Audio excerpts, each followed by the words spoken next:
West Indies সফর শেষে Bangladesh cricket দল ফিরে এসেছে সফলতার আলোয়।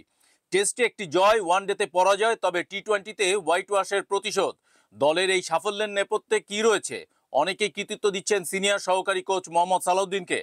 টি-20 সিরিজে গুরুত্বপূর্ণ খেলোয়াড়দের অনুপস্থিতির পরও বাংলাদেশ দলের পারফরমেন্স ছিল নজরকাড়া। কোচ সালাউদ্দিনের মতে দলের মানসিকতা বদলে যাওয়াই সাফল্যের মূল কারণ। সালাউদ্দিন বলেন, মানসিকতায় বড় পরিবর্তন এসেছে। ছেলেরা এখন আরও স্বাধীনভাবে খেলে, নিজেরা সিদ্ধান্ত নিতে শিখেছে, আর আমি মনে করি সেখানে আমাদের উন্নতির চাবিকাঠি। তিনি আরও যোগ করেন, ছেলেরা মাঠে কাজ করে, আমরা শুধু তাদের সহযোগিতা করি। তারা জানে কিভাবে পারফর্ম করতে হয়। ড্রেসিং রুমের পরিবেশ ছিল চমৎকার, যা পুরো দলের সাফল্যে ভূমিকা রেখেছে। তবে এই সাফল্যের পেছনে কি কোচ হিসাবে সালাউদ্দিনের ভূমিকা বড় ছিল? সালাউদ্দিন সরাসরি নিজের কৃতিত্ব নিতে চাননি। তার ভাষ্য, আমি শুধু ছেলেদের সহযোগিতা করি, প্রমাণের কিছু নেই, আমি দেখতে চাই তারা উন্নতি করছে কিনা। তিনি আরো বলেন, প্রধান কোচ ফিল সিমন্স খেলোয়াড়দের স্বাধীনতা দিয়েছেন, আমাদের মতামত গুরুত্ব পেয়েছে।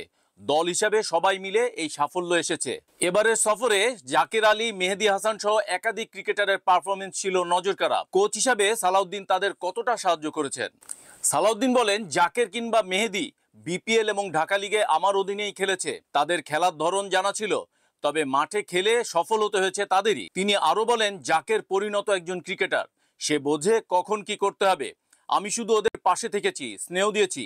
ছেলেরা যখন খারাপ খেলে তখনই বেশি পাশে থাকা উচিত। ভবিষ্যতে কি প্রধান কোচ হওয়ার ইচ্ছা আছে সালাউদ্দিনের? এ বিষয়ে স্পষ্ট জবাব দেননি সালাউদ্দিন। তিনি বলেন, আমি আমার বর্তমান দায়িত্ব উপভোগ করছি, ছেলেদের সামান্য উন্নতিও আমার জন্য বড় প্রাপ্তি। ওয়েস্ট ইন্ডিজে সিরিজ জয়ে মানসিকতার পরিবর্তন যে বড় ভূমিকা রেখেছে তা স্পষ্ট। ভবিষ্যতে এমন ধারাবাহিকতা ধরে রাখতে পারলে বাংলাদেশ ক্রিকেট দল আরও শক্তিশালী হবে বলেই মনে করা হচ্ছে।